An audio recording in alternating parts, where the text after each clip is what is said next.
What up, Buzz? You tapped in? Okay, Goose, you tapped in too? All right, Chicago, y'all tapped in? All right, boys, let's crack 'em. Feel like Mike in the fourth with the ball in my hands and I'm taking a shot. I'm the king in the madhouse on Madison, whether I make it or not. Now the crowd going crazy, they watching the play and I'm watching the clock. Got my shot in the air and the buzzer go off and I'm watching it drop. This team did things, MJ shot City 6 rings. D-Rose too big, too fast, too strong, history. And we good on that, put Jilla on the track and we good on wax. 3, 2, 1, everybody say Bulls on tap, Bulls on tap. Our city pretty and gritty, Benny the Bull in the crowd getting hyper and litty. Me, I'm so drippy, it's slippery, nothing offends me. Banners on banners, we winners. We got the stats in the news, go and subscribe. Hang out with Buzzy and Goose, tapping with us, we the truth. Jilla just murdered the booth.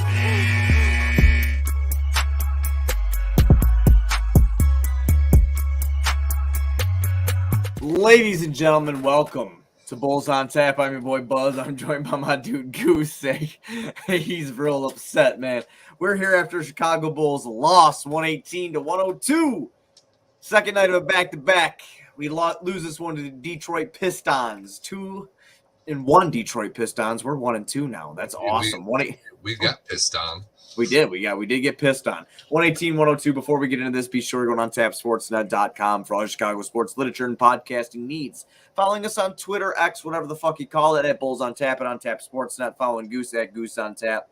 Me at Buzz on Tap. Anywhere you listen to podcasts, you can listen to us, 5-star rating and review because that's cool and tough.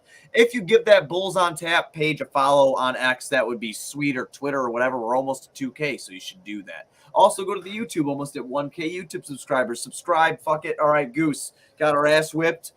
But Zach scored more than 20. He had 51. Oh, I know. Do you see how well he played? Yeah. I'm so glad the league's about individual awards. I'm so glad it leads to something. No. He moved from my top 7 favorite Bulls into my top 6. Unreal. Yes. Big performance. No, that's what's very weird about tonight's game. And you look at the box score and you almost want to cry. Kobe White goes scoreless. The player with the 4th most points on the team outside of your big 3 was Ayo Dosunmu with 5. Literally nobody did anything but Zach tonight. So last night, despite the win, and the night before, it was kind of like, what the hell, Zach? Where are you at? What are you doing? Said you're 100%. Today we get the news that Zach's probable, that he's got lower back spasms, that we might not even see Zach in the game. And then he comes out and he drops 51, and he's the only player on the floor that looked like he had fresh legs. And to Detroit's, I guess, benefit, they don't have a player in their starting lineup over 25 years old. So their back-to-back didn't really affect them quite the same as the Bulls' overtime back-to-back. But this game, like the first 2 games, was just atrocious, horrible basketball to watch in general. I thought the defense wasn't an issue. The defense is an issue. The rebounding was a big issue. The defense in general was an issue. You got eaten up by 2 19-year-olds. That's what happened to you. So let's just call a spade a spade. They looked tired. They looked after, like we talked about last night in the post-game show. This one might be fucking 11 minutes. I hope you guys like quick episodes on a fucking Friday because that's where we're about to go. But I'll tell you in this now, they had nothing. Zach coming off of back spasms, like you were saying. Like, are you joking me, dude? Like, okay. So, like, let's talk about how we have to spin a narrative about how shitty he played last night. So if he does it again, we can at least have an excuse. But no, he defies the odds. He scores 51 points. Look at Zach. Look at him. All the while, the people sticking up for Zach LaVine are also, over here in the fucking corner, calm down a little bit, talking about how good P. Will is. And we got a big fucking goose egg from him, too. Listen, Bulls Twitter, this team blows. That's all you need to know. We're going to be here for you, and we're going to talk the whole time. But I'm telling you now, don't go over to the other ones that are telling you, what did you see that dribble move that Pat Williams had in the third quarter with 5:32 left? It was amazing. He pulled up for a jump shot. It almost fucking went in. With a little bit more experience, it might fall. Get the fuck out of here. What a terrible loss. No, I felt like I was a fucking Halloween narrator. I've had enough of this, dude. We're 3 games in, Goose. 3 games in. There's 79 more, buddy. What What the fuck did we do so bad to deserve this? I don't know. And it's a different kind of hell when a player on your team scores 51 points somewhat effortlessly compared to everything else going on the floor. But I didn't enjoy it at all. I wasn't getting excited as Zach got 51. I was just like, oh shit, we're losing. And this team is horrible. And it's the complete opposite of what Detroit has. You have a young team with low expectations. You're not talking about contention. You're not talking about being a championship team. You're not talking about even making the playoffs kind of scenario. And you can get excited about that because you've got a 19-year-old who's got himself on the double-double list for all-time double-doubles by a teenager. And then you got Cade Cunningham, who, despite bulking up, apparently intentionally in the offseason, add on some muscle and, slim down. This is just, it's the complete opposite of what you want. The player that you gave a max contract to scored 51 points, and I'm miserable. That's the only thing he can do. That's where we're at. Like, that's what happens. This is what happens. I'm telling you the honest to God truth. I've lost my mind this year. I just have to tell you the honest to God truth. This is what social media does. It gives people this false fucking pretense that they actually know what they're talking about. And like me, and I'm be honest with you, dude. I'm a little timid sometimes when it comes to it's like, man, like this dude's talking about film breakdown. Am I on his level? Am I there? I've been watching for a long time, my whole life, dude. I tune in around 02 in my mind of where I remember basketball players and all that shit. 02 is where I'm tuning in. 01. All of those people are full of shit. Anybody that stuck up for the Bulls and said this was a good team, and I'm sitting here the whole offseason just hitting it with a bat, like you got to blow it up. Like this is horrible. We are 3 games into the season.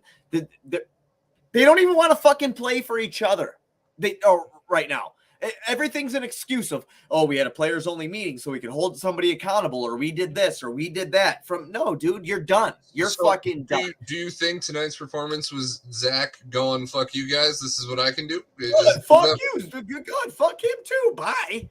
What are you going to do? Go one way at somewhere and be someone's 9th favorite fucking player on your team when you're in the starting 5? Go ahead. And I love DeMar too. DeMar, he's a great player. Don't get me wrong, but he's on the wrong side of 30. He's a little older than me. I feel like shit already, so I can't imagine how he feels. I think our buddy Shy Sports Fan has a fun comment here, mentioning that Pat kind of just walked off the court as AC hit the game winner the other night, and I think that falls into the point that you're trying to make here, that this team is more out for itself than for themselves than they are for the whole. You got Pat worried about his contract, who just got replaced by somebody who hit the game winner, walks off the floor. You got Zach coming off 2 bad games, who has a great game tonight, but nobody really looks all that happy or thrilled for him. And it's because they're losing. He had 51 points in a loss to a team that you're not supposed to lose to if you're trying to be a playoff team. I look up and down the Detroit Pistons roster. And this is just like us talking basketball and just kind of talking prospects and talking fun and more so looking at the actual picture than just the game itself. Look, dude, they have Jaden Ivey coming off the bench. He was 5th pick in the draft last year, brother. And Ivey's got some motherfucking talent behind him. It needs to be, really worked out. Are you saying we should trade Zach LaVine to the Detroit Pistons for some of their assets? Oh, he'd be perfect for them. That's what That's the story of life of their franchise for the most part. After the bad boys, besides 03, is the brass ring. Can we grab it? He'd be perfect. Zach will maybe get you to the play-in if you're into that kind of thing. Maybe print a T-shirt off and said, "Hey, we did it," kind of. So maybe what the Bulls are gonna do. You know what I'm saying? Dude, I don't mean to be a dick about it. Fuck. This is stupid. Jalen Duren fucked us. He made Vooch look like a bitch. Austin Thompson might have scored 9 points, but he looks better than any player we have on this team. I'm glad you brought up the Duren Vooch thing, because that was the issue with giving Vooch $20 million a year for 3 more years. Is you can find somebody in the draft with raw talent at that position at the center, just because it's such an undervalued position at this point in the league. unless you're Victor Wembanyama, obviously, and he's probably not even a center with as skilled as he is. I want to point out something to you. So Vooch is somebody you'd consider, well, we're just bullshitting about it, is an offensive-minded center, right? Like, and that doesn't just go for scoring. That goes for, making plays and stuff like that. You'd agree, right? Yeah. So we give him $20 million a year, right? Yep. And then you look within the division of the teams that we play the most, and you look at who their centers are. Brook Lopez is one of the best defensive centers in the league. And Miles probably the best Turner. 3-point shooting center in the league. Miles Turner, another 3-point defensive. shooting defensive center. Yep. Then we're not even fucking done. We're just doing Indiana and fucking in Milwaukee. So then you go to Jared Allen in Cleveland, who will stop you in a heartbeat with no fucking problem. Yep. And then now you have a guy like Jalen Duren in Detroit who's gonna fuck you. So the games we play the most, Vooch is ineffective. Yeah. And that's pretty insane because I never really thought about that till right now, about how fucking stupid Arturas Karnisovas and Mark Eversley look to be right now. I'm pretty much shocked. I'm pretty sure I've heard any chance we've had for getting in there. Like we covered last night, we know they're not going anywhere. And neither is Billy, which I'm 3 games in, I'm starting to turn on Billy. One, he clearly doesn't have this locker room. No, I'm out with you. I'm out. I'm out. He's lost it. He can't handle it. He doesn't do anything but just say, Zach, here's the ball. DeMar, here's the ball. Yeah, he's done. And there's no scheme. There's just no plan. There's nothing. Billy is out there in the wind. Would you see that's for Billy's mindset for basketball as a whole, or do you think that he has just had enough of this? I think that he's a problem. He's not taken from all. He's not absolved from everything. I don't think he's the problem. But I don't think he's the problem. That with this roster, I mean, if you're going to blow it up, keep Billy around. I think a rebuilding team, a younger team with players that might actually listen. You got him under contract. And do stuff. He's under contract. So that's a situation I could handle. But if you're so persistent on keeping this team together and you're going to give DeMar that extension and we're going to go through this hell, I think you need a new coach. I mean, it's just like fucking they look. I mean, I understand they're coming off a back-to-back. But, I mean, even the young boys, I mean, they did nothing. I mean, Kobe and Pat, goose eggs.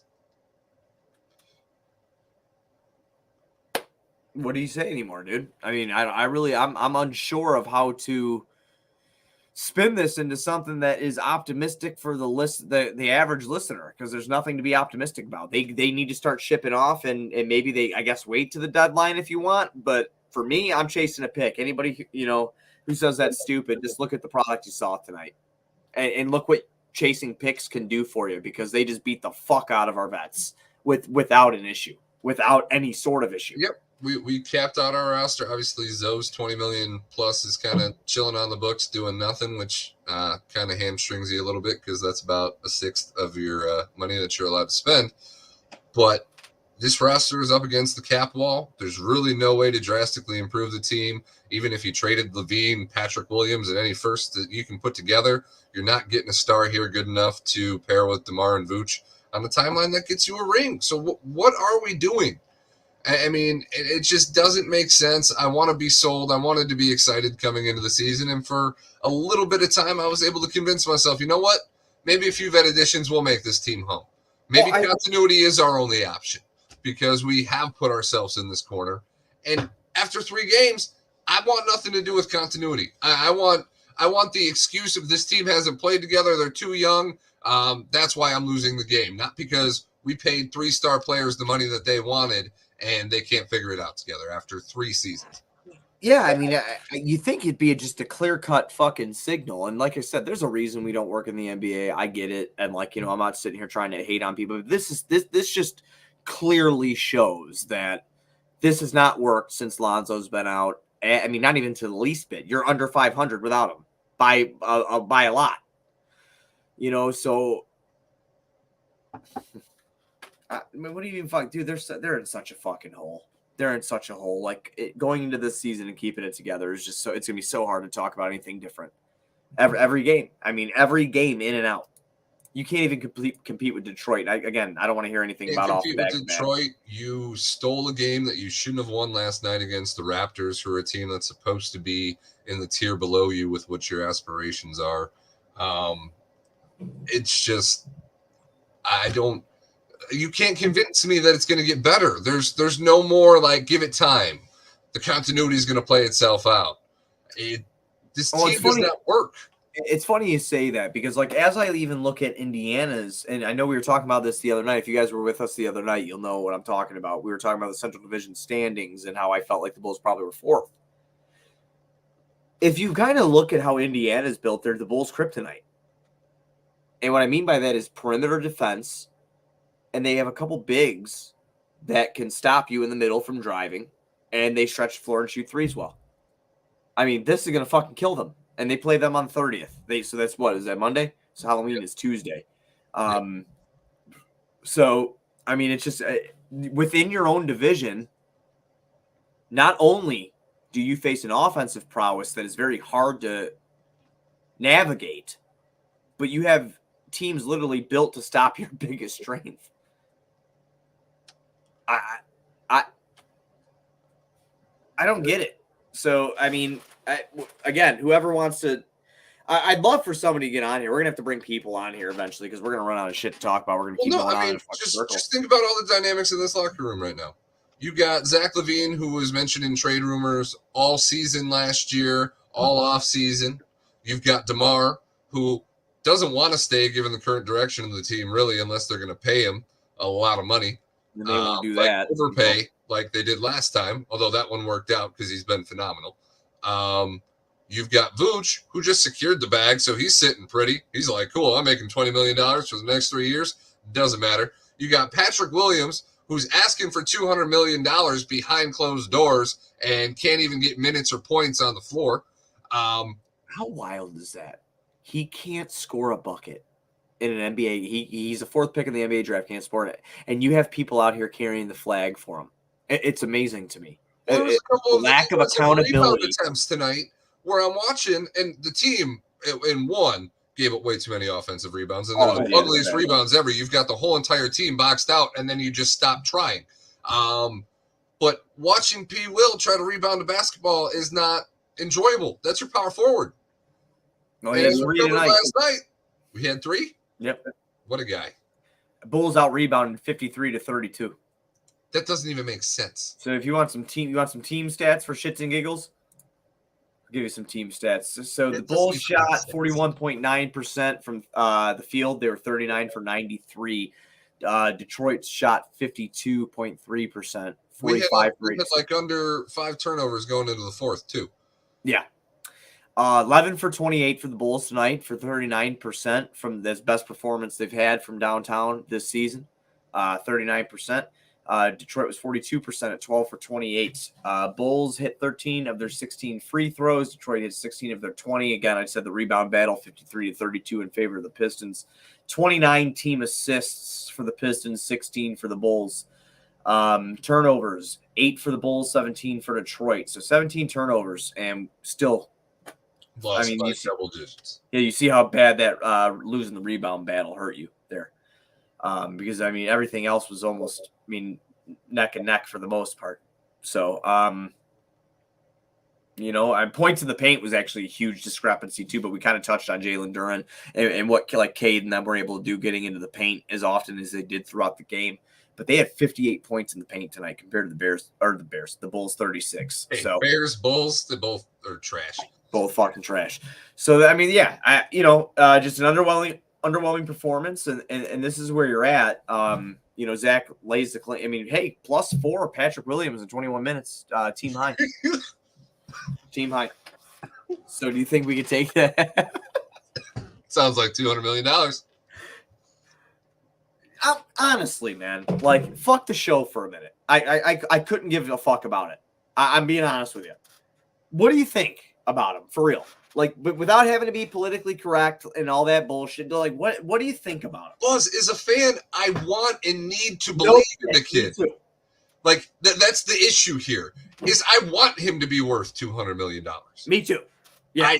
I literally, I have to have faith in him, because if I don't, there is no hope because it's clear that we're going to ride this train through hell and not into the lottery where we need to be. And the only thing that's going to save us is us unintentionally sucking bad enough to still be in the lottery and hit a ping pong ball. That's the only thing that's going to save us at this point if we keep just doing what we're doing. Is it bad that I like those chances more than I think that Patrick Williams will succeed?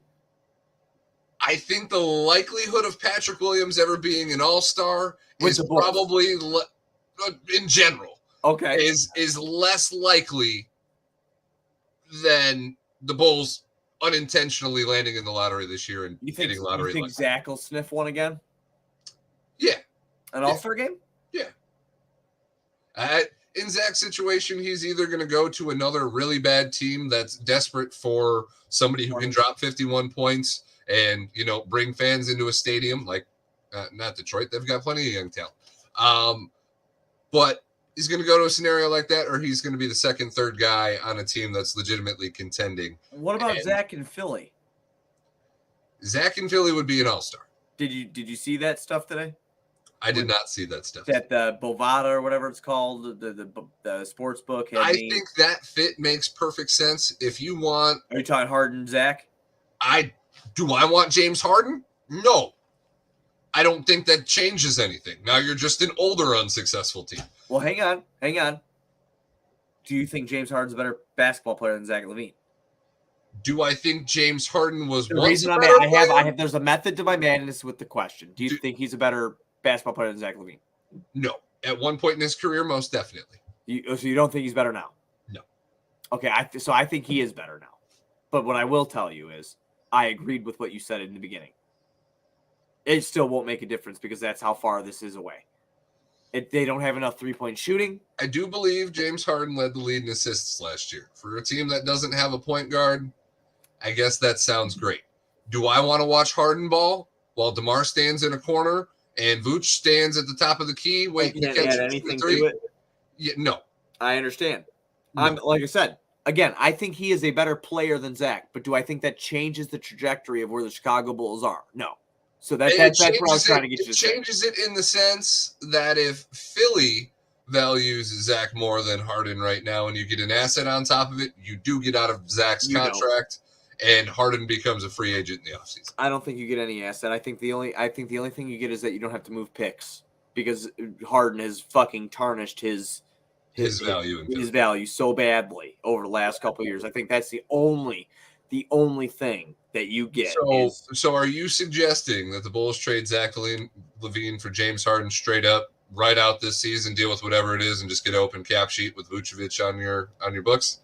Is that what you're angling for here? Of course I am. I'm trying to get out of the contract. Buzz, I don't know if I can watch that. Why? That's what we want. I guess there is the possibility that at the deadline you move Harden and you move DeMar on expiring contracts somewhere, and you just take on bad contracts and picks. But I'll 3-team trade it. I don't even need them, dude. Just fucking get them out. You fuck it. At this point, there's so much that needs to be done. There's no veteran you're going to bring in right now that's going to fucking do nothing for you. Not one at the end of their career that wants to play with DeMar DeRozan, Nikola Vucevic. There's not. I'm not trying to be mean about it. There's just not.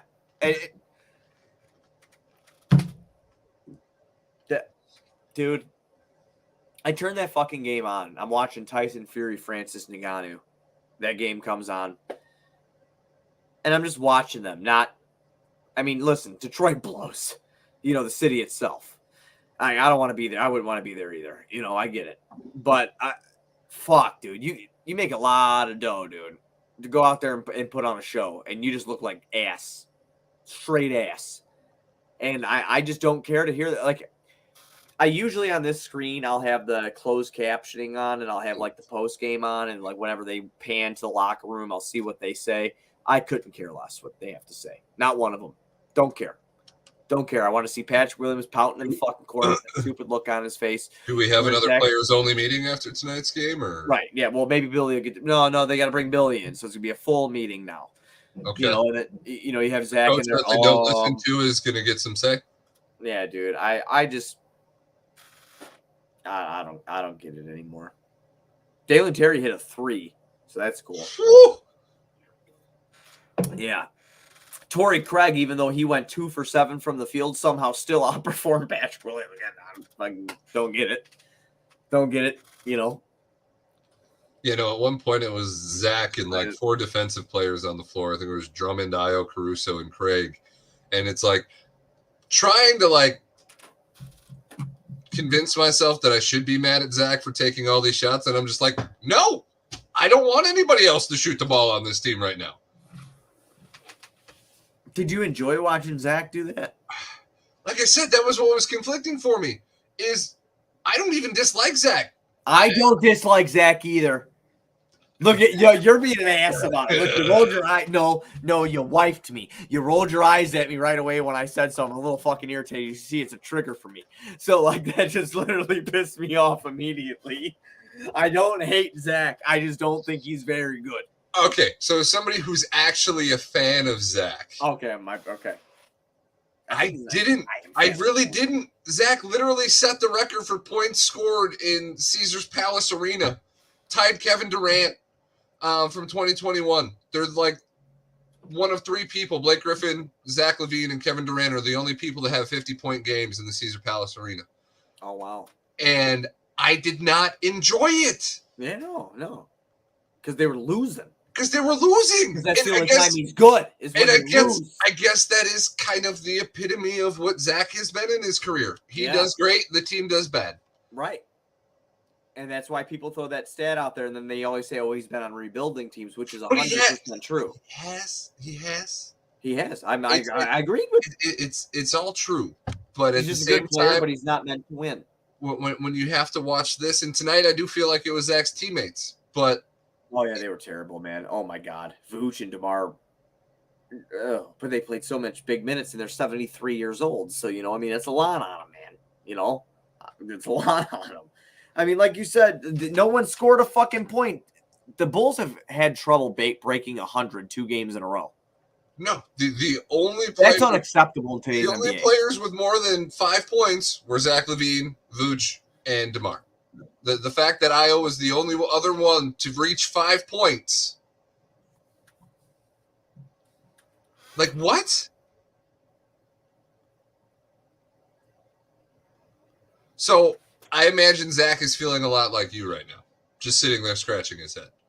And obviously his teammates were scratching their heads at him the first 2 games, but now Zach's going to be the one sitting in the locker room going, you see the fucking shit I got to put up with? No, you see these scrubs? You want me to play with these scrubs? I just dropped 51. Zach finally has a fucking, right to say something because he performed. Yeah, I mean, here we are, man. Hopefully they get out of this and they trade somebody and it works out because this team's done.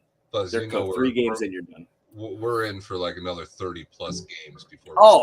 And I know people are gonna fucking say that we're completely overreacting and it's ridiculous, but I'll tell those people at the end. I'll tell those people the goal is a championship, and if yours is the playoffs, you're a loser. When the only changes you made in the offseason were 2 veteran fringe rotation player additions, regardless of their fit, that we agree is good, and given what they had to work with, respectable.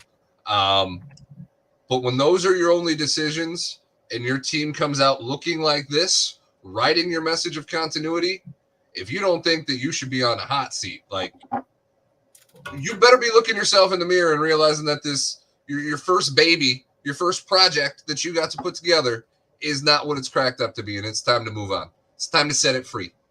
Yeah, something's got to happen, man, because this is nuts. They're going to be bottom of the barrel. Play like this. I mean, you're having trouble cracking 100 in today's NBA. The Bulls have scored 104 points, 103 points, and 102 points. League average is 114 right now. Keep that in mind, buddy. They can't even get within 10 and points. One of those games was with an extra 5 minutes played. Yes. So it's pretty upsetting.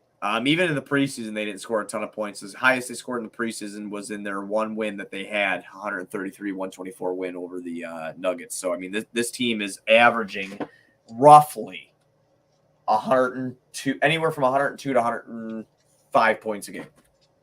But we beat the defending championship team in the preseason, Buzz. We did. We're going to win the ship. So, That's what will happen in an alternate universe. Do you have anything else? Because we went a half hour bitching, literally a half hour bitching.